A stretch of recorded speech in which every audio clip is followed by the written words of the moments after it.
নমস্কার বন্ধুরা, আমার চ্যানেলে সবাইকে স্বাগত।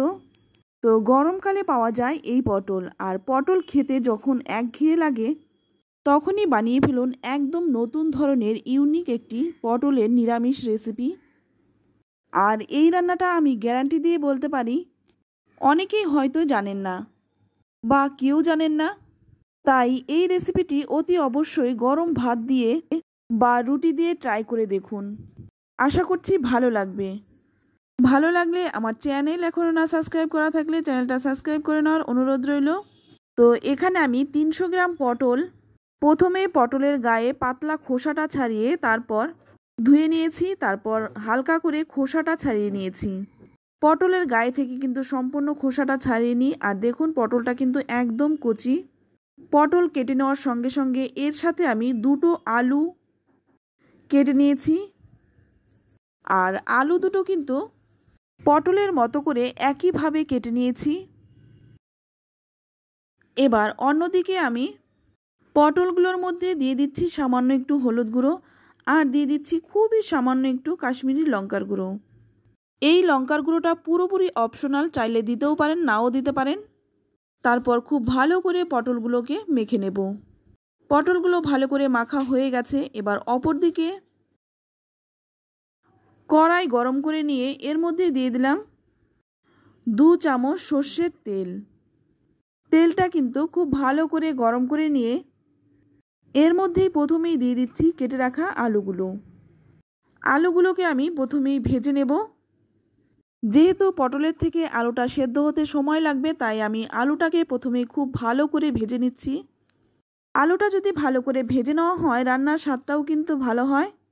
আলু ভেজে তুলে নিলাম। এবার ওই তেলের মধ্যেই দিয়ে দিচ্ছি 2 শুকনো লঙ্কা, হাফ চামচেরও কম গোটা জিরে, আর দিয়ে দিচ্ছি সামান্য 1 চিমটে হিং। ফোড়নটা একটু ভেজে নিয়েই এর মধ্যে দিয়ে দিচ্ছি মেখে রাখা পটলগুলো। এবার পটলগুলোকে কিন্তু খুব ভালো করে আমি ভেজে নেব। পটল এদিকে ভাজা হতে থাক। অপর দিকে দেখুন এখানে আমি 2 চামচ মটর ডাল ভালো করে ধুয়ে তারপর 2 ঘন্টা আগে আমি ভিজিয়ে রেখেছিলাম। আর ডালটা কিন্তু খুব ভালো করে ভিজে গেছে। এবার এই ডালটা আমি বেটে নেব। তো একটা কাঁচা লঙ্কা দিয়ে ডালটা বেটে নিচ্ছি। এটা আপনারা মিক্সিতেও বেটে নিতে পারেন, তবে অল্প ডাল বলে আমি শিলপাটাই বেটে নিয়েছি। পটলটা এবার আমি একটা ঢাকা দিয়ে ঢেকে তারপর ভেজে নেব। যতক্ষণ না পটলটা খুব ভালো করে ভাজা হচ্ছে ততক্ষণে আমি পটলটা ভাজবো। তো 3-4 মিনিট ভেজে নেওয়ার পর এবার এর মধ্যে দিয়ে দিচ্ছি স্বাদমতো লবণ, আর দিয়ে দিচ্ছি সামান্য একটু হলুদ গুঁড়ো, আর হাফ চামচেরও কম লাল লঙ্কার গুঁড়ো। তারপর ভালো করে ভেজে নেব। তবে ঝালটা কিন্তু আপনাদের নিজেদের স্বাদ অনুযায়ী দেবেন, যে যেমন ঝাল পছন্দ করেন। তো একটু ভেজে নিয়েই এবার এখানে দিয়ে দিচ্ছি বেটে রাখা ডালটা দিয়ে একটু মিশিয়ে নিয়েই এর মধ্যে দিয়ে দিচ্ছি ভেজে রাখা আলু। এবার এর মধ্যে দিয়ে দেব সামান্য একটু জল। ডাল বাটা দেওয়ার কারণে নিচে লেগে যাওয়ার চান্স থাকে, তাই অতি অবশ্যই ভালো করে নাড়তে হবে।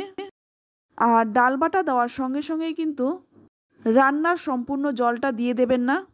ভালো করে প্রথমে 3-4 মিনিট সময় নিয়ে ডালটাকে আলু পটলের সাথে ভালো করে ভেজে নিতে হবে।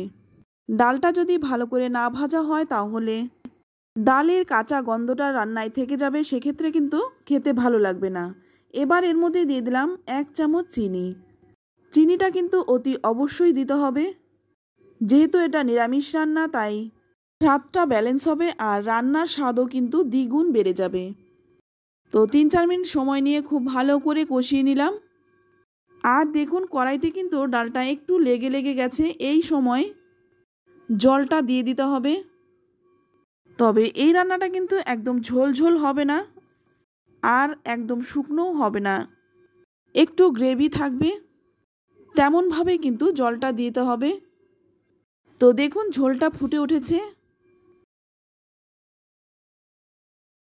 এইভাবেই 2 মিনিট ফুটিয়ে নেব। তারপর একটা ঢাকা দিয়ে ঢেকে অন্তত 5-6 মিনিট রেখে দেব। 5-6 মিনিট পর ঢাকনাটা খুলে নিলাম। তো ঢাকা খুলে মাঝখানে আমি একবার একটু নেড়ে দিয়েছিলাম। এবার এর মধ্যে দিয়ে দিচ্ছি 3টে চেরা কাঁচা লঙ্কা। মাঝখানে অবশ্যই একবার ঢাকা খুলে নেড়ে দেবেন, নইলে ডালটা নিচে লেগে যেতে পারে। তো দেখুন, এর থেকে বেশি শুকনো করব না, এই রকমই গ্রেভিটা থাকবে। এবার নামানোর আগে দিয়ে দিচ্ছি একটু ধনেপাতা। তো ধনেপাতা যদি না থাকে সেক্ষেত্রে আপনারা ওপর থেকে একটু কাঁচা সর্ষের তেল দিয়েও নামাতে পারেন। তারপর ভালো করে একটু মিশিয়ে নেব। এবার গ্যাসের আঁচটা বন্ধ করে নামিয়ে নেব। এই রান্নাটা কিন্তু খুবই সহজ আর সুস্বাদু হয়। তো নামিয়ে নিচ্ছি। এই রেসিপিটি অতি অবশ্যই গরম ভাত দিয়ে ট্রাই করে দেখুন, ভালো লাগতে বাধ্য। তো আমার এই সহজ সাধারণ নিরামিষ পটলের রেসিপিটি যদি আপনাদের ভালো লেগে থাকে, লাইক, শেয়ার ও কমেন্ট করতে ভুলবেন না। আর আমার চ্যানেলে নতুন বন্ধু হয়ে থাকলে চ্যানেলটা সাবস্ক্রাইব করে নেওয়ার অনুরোধ রইল। তো আজ এই পর্যন্ত, আবারও নিয়ে আসবো অন্য কোনো নতুন রেসিপি। সকলেই খুব ভালো থাকবেন, সুস্থ থাকবেন। ধন্যবাদ।